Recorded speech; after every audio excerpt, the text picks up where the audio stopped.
بسم اللہ الرحمن الرحیم۔ السلام علیکم سامعین، آج ہم حضرت ابراہیم علیہ السلام نے کس ملک کی طرف ہجرت کی کے بارے میں جانیں گے۔ تو چلیں شروع کرتے ہیں۔ اس بارے میں مختلف اقوال ہیں۔ ایک، حضرت ابی بن کعب اور قتادہ اور ابو العالیہ رحمہم اللہ تعالی کا کہنا ہے کہ یہ سرزمین شام ہے۔ اسی کے لیے اللہ تعالیٰ نے فرمایا ہے، اس زمین کی طرف جس میں ہم نے جہاں والوں کے لیے برکت رکھی ہے۔ نمبر 2، اوفی نے حضرت ابن عباس رضی اللہ تعالیٰ عنہ سے نقل کیا ہے کہ وہ سرزمین مکہ ہے۔ ان کا فرمان ہے کہ کیا تو نے اللہ تعالیٰ کا یہ فرمان نہیں پڑھا؟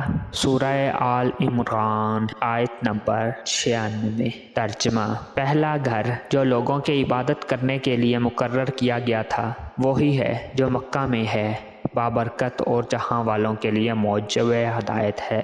نمبر 3، حضرت کعب احبار کا فرمان ہے کہ وہ حران کا علاقہ ہے، اور یہ بات ہم اہل کتاب کے حوالے سے پہلے نقل کر آئے ہیں۔ سرزمین بابل سے حضرت ابراہیم علیہ السلام ان چند آدمیوں کے ساتھ روانہ ہوئے۔ اپنے بھتیجے لوط، بھائی ناہور، اہلیہ محترمہ حضرت سارہ اور بھائی کی بیوی ملکہ، یہ لوگ ہم سفر تھے اور حران کے مقام پر ٹھہر گئے، اور آپ کے والد طارق کا انتقال یہیں پر ہوا۔ صدی رحمۃ اللہ علیہ نے فرمایا ہے کہ حضرت ابراہیم اور لوط علیہ السلام ملک شام کی طرف گئے۔ وہاں حضرت ابراہیم علیہ السلام کی ملاقات بادشاہ حران کی بیٹی سارہ سے ہوئی، جو اپنی قوم پر ان کے دین کے بارے میں طعن و تشنیع کرتی تھی۔ ابراہیم علیہ السلام نے اس سے اس شرط پر شادی کر لی کہ وہ دوسری شادی کر کے اس کو غیرت میں نہیں ڈالیں گے۔ یہ روایت غریب ہے۔ ابن جریر طبری۔ مشہور یہ ہے کہ سارہ آپ کے چچا حران کی بیٹی ہے، جس کی طرف حران کا علاقہ منسوب ہے، اور جن لوگوں کا گمان ہے کہ سارہ آپ کے بھائی حران کی بیٹی ہے اور لوط علیہ السلام کی بہن ہے، تو یہ بات بے بنیاد اور بے اصل ہے اور قرینہ قیاس بھی نہیں ہے۔ یہ قول سہیلی نے کتیبی اور نقاش سے نقل کیا ہے، اور جن لوگوں نے کہا ہے کہ آپ نے اپنی بھتیجی سے شادی فرمائی، یہ ان کی شریعت میں جائز اور مباح تھا، تو اس کی کوئی دلیل نہیں ہے۔ اگر اس کو کسی دور میں تسلیم کر دیا جائے، جیسا کہ علماء یہود سے منقول ہے، تو انبیاء علیہ السلام ایسا نہیں کر سکتے، واللہ اعلم۔ اور یہ بھی مشہور ہے کہ حضرت ابراہیم علیہ السلام نے جب ارض بابل سے ہجرت کی تو حضرت سارہ بھی آپ کے ساتھ ہجرت کر کے آئی، اور اہل کتاب نے ذکر کیا ہے کہ جب ابراہیم علیہ السلام شام میں آئے تو اللہ تعالیٰ نے آپ کی طرف وحی کی کہ یہ زمین آپ کے بعد میں آپ کی اولاد کے لیے کر دوں گا، آپ کے بعد یہ خلیفہ ارض ہوگی۔ اس نعمت کا شکر ادا کرنے کے لیے آپ نے ایک قربان گاہ بنائی اور اس کا منہ بیت المقدس کے شرقی جانب رکھا، پھر بابرکت زمین کی طرف چلے، لیکن پھر یہاں سے بھی چل پڑے مصر کی طرف، کیونکہ یہاں قحط و خشک سالی تھی اور کھانے پینے کو نہیں ملتا تھا۔ علماء نے وہاں کے بادشاہ کے ساتھ سارہ کا قصہ ذکر کیا ہے اور بیان کیا ہے کہ ابراہیم علیہ السلام نے ان سے کہا کہ اگر کوئی پوچھے تو کہنا کہ میں اس کی بہن ہوں، اور یہ بھی ذکر کیا ہے کہ بادشاہ نے ان کی خدمت کے لیے ہاجرہ عنایت کی اور ان کو وہاں سے نکال دیا، تو ابراہیم علیہ السلام دوبارہ ارض مقدسہ میں واپس آ گئے، اور ان کے ساتھ جانور اور دوسرے اموال بھی تھے۔ حضرت ابو ہریرہ رضی اللہ تعالیٰ عنہ سے روایت ہے کہ جناب نبی کریم صلی اللہ علیہ وآلہ وسلم نے فرمایا کہ ابراہیم علیہ السلام نے صرف 3 جھوٹ بولے تھے، ان میں سے 2 اللہ کی ذات کی وجہ سے تھے۔ نمبر 1 ان کا کہنا کہ میں بیمار ہوں۔ نمبر 2 دوسرا ان کا یہ فرمانا کہ ان کے اس بڑے نے یہ کام کیا ہے۔ نمبر 3 اور ایک حضرت سارہ کے ساتھ سفر کر رہے تھے کہ ایک جابر بادشاہ کے پاس سے گزرے تو اسے بتایا گیا کہ یہاں ایک آدمی آیا ہے جس کے ساتھ اس کی بہت خوبصورت بیوی ہے۔ اس نے آپ کی طرف پیغام بھیجا اور پوچھا، یہ تیرے ساتھ کون ہے؟ ابراہیم علیہ السلام نے جواب دیا کہ یہ میری بہن ہے۔ پھر آپ نے سارہ کے پاس آ کر کہا کہ اس وقت روئے زمین پر میرے اور تیرے سوا کوئی مومن نہیں ہے۔ اگر بادشاہ نے میرے سے تیرے متعلق سوال کیا تو میں بتاؤں گا کہ تو میری بہن ہے، لہٰذا تو مجھے بادشاہ کے سامنے جھوٹا نہ کرنا۔ پھر بادشاہ نے سارہ کی طرف پیغام بھیجا۔ جب وہ بادشاہ پر داخل ہوئی تو اس نے اپنے ہاتھ سے سارہ کو پکڑنا چاہا، وہ جکڑ دیا گیا تو بادشاہ نے سارا سے دعا کی درخواست کی اور کہا کہ میں تجھے کوئی تکلیف نہیں دوں گا۔ حضرت سارا نے دعا کی تو وہ ٹھیک ہو گیا۔ پھر اس نے دست درازی کا ارادہ کیا تو پھر جکڑ دیا گیا۔ پھر بادشاہ نے دعا کی درخواست کی اور وعدہ کیا کہ میں تجھے کوئی تکلیف نہ دوں گا۔ حضرت سارا نے دعا کی، وہ چھوڑ دیا گیا۔ پھر بادشاہ نے اپنے دربان کو بلایا اور کہا کہ تم میرے پاس انسان نہیں لائے، کوئی شیطان لائے ہو۔ پھر حضرت سارا کو روانہ کیا اور ساتھ ہی ہاجرہ خدمت کے لیے دی گئی۔ جب حضرت سارا واپس آئی تو حضرت ابراہیم علیہ السلام نماز پڑھ رہے تھے۔ جب آپ نے سارا کے آنے کو محسوس کیا تو مڑے اور دریافت فرمایا کیا بنا؟ کہنے لگیں کہ اللہ تعالیٰ ظالم کی چال سے کافی ہو گیا اور ہاجرہ مجھے اس نے خدمت کے لیے دی ہے۔ اسی طرح امام احمد رحمۃ اللہ علیہ نے بھی حضرت ابو ہریرہ رضی اللہ تعالیٰ عنہ سے روایت کی ہے کہ رسول اللہ صلی اللہ علیہ وآلہ وسلم نے فرمایا کہ ابراہیم علیہ السلام نے صرف 3 جھوٹ بولے ہیں۔ نمبر 1، جب وہ معبودان باطلہ کی طرف بلائے گئے تو فرمایا کہ میں بیمار ہوں، تو ان کا کہنا ہے کہ یہ کام ان کے اس بڑے نے کیا ہے۔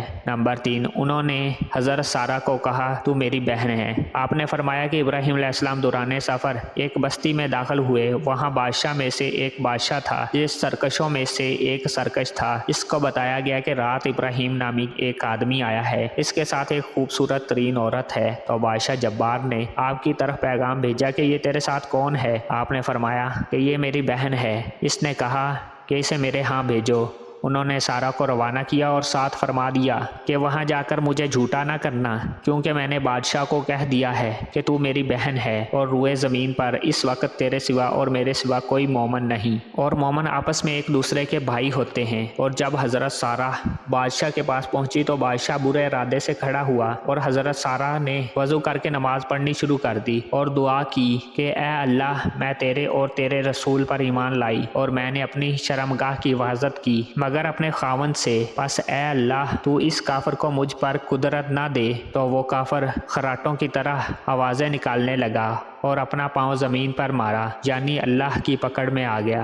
حضرت ابو ہریرہ رضی اللہ تعالیٰ عنہ بیان کرتے ہیں کہ حضرت سارا نے دعا میں عرض کی، یا اللہ اگر یہ مر گیا تو کہا جائے گا کہ اس عورت نے اسے قتل کیا ہے۔ پھر وہ چھوڑ دیا گیا۔ پھر دوبارہ حضرت سارا کی طرف متوجہ ہوا تو حضرت سارا نے وضو کر کے پھر نماز پڑھنی شروع کر دی اور کہا کہ اے اللہ، میں تیرے اور تیرے رسول پر ایمان لائی اور میں نے اپنے خاوند کے سوا اپنی شرمگاہ کی حفاظت کی، بس تو اس کافر کو مجھ پر مسلط نہ کر۔ تو وہ خراٹے لینے لگا اور ایڑی زمین پر مارنے لگا، یعنی پھر جکڑ لیا گیا۔ پھر حضرت سارا نے کہا، یا اللہ اگر یہ مر گیا تو کہا جائے گا اس کو اس عورت نے قتل کیا ہے۔ پھر وہ چھوڑ دیا گیا۔ راوی بیان کرتے ہیں کہ تیسری یا چوتھی بار اس نے اپنے مقرب خاص سے کہا کہ تو نے میرے طرف شیطان ہی، اسے ابراہیم کی طرف لے جاؤ دو اور خدمت کے طور پر اس کو ہاجرہ ساتھ کر دو۔ حضرت سارا نے واپس آ کر حضرت ابراہیم علیہ السلام سے کہنے لگیں کہ کیا آپ کو پتہ چلا کہ اللہ نے کافر کی چال کو ناکام بنا دیا اور ایک لونڈی اس نے عطیہ دی ہے۔ امام احمد رحمۃ اللہ علیہ اس روایت میں منفرد ہیں اور یہ صحیح کی شرط پر ہے، اور امام بخاری رحمۃ اللہ علیہ نے مختصر طور پر حضرت ابو ہریرہ رضی اللہ تعالیٰ عنہ سے یہ روایت بیان کی ہے۔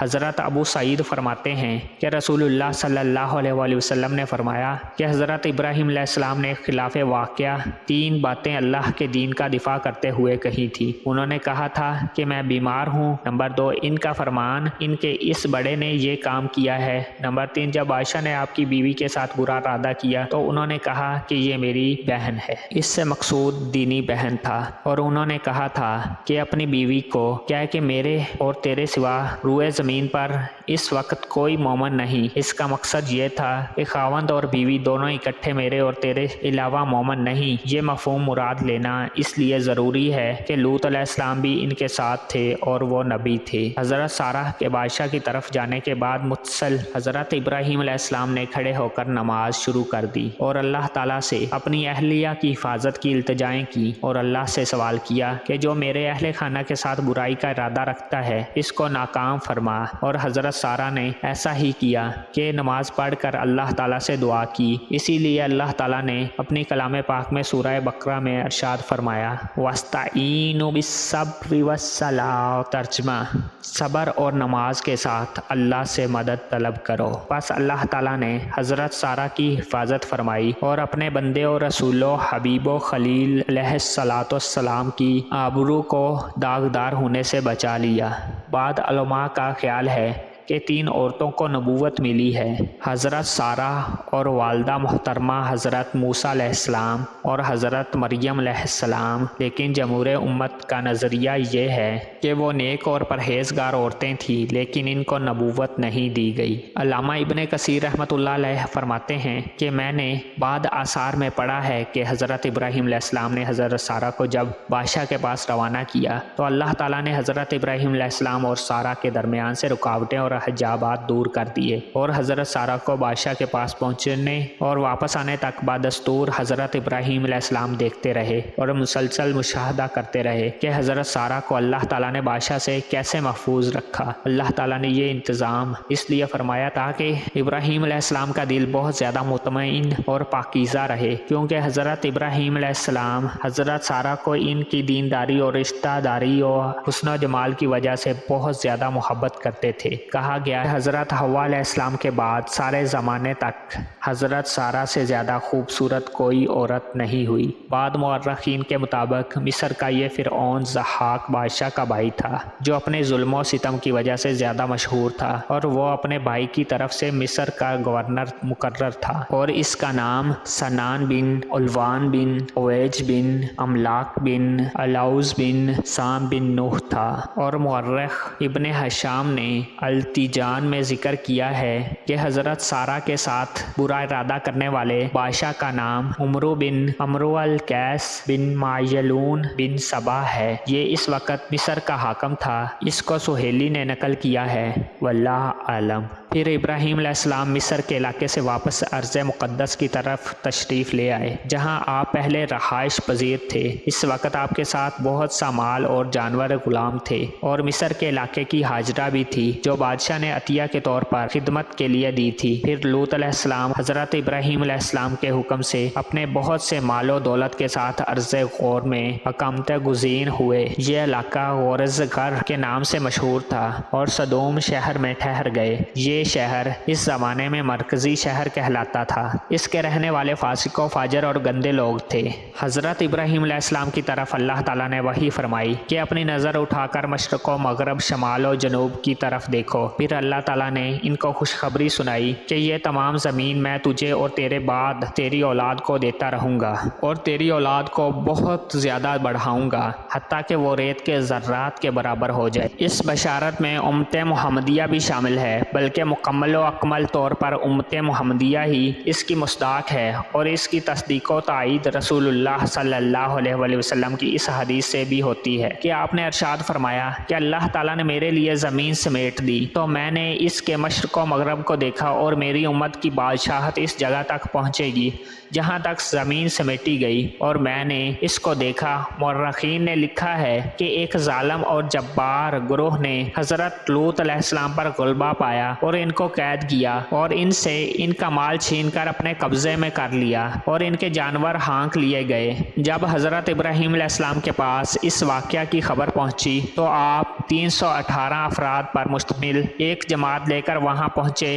لوط علیہ السلام کو ان سے چھڑایا، اور مال وغیرہ جو کچھ انہوں نے لوٹا تھا وہ واپس لیا، اور ان کے بہت سے لوگ قتل کر دیے، اور ان کو شکست فاش دی اور بھاگے۔ آپ نے ان کا پیچھا کیا حتیٰ کہ دمشق کے شمالی علاقے میں پہنچے، اور مقام برزہ میں آپ کے لشکر نے پڑاؤ ڈالا۔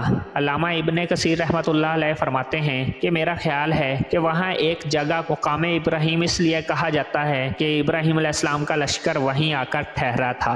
حضرت ابراہیم علیہ السلام کامیاب و کامران ہو کر واپس ارض مقدس کی طرف لوٹے، اور وہاں کے بادشاہوں نے آپ کی عزت و تکریم کی اور عاجزی و انکساری کے ساتھ پیش آئے۔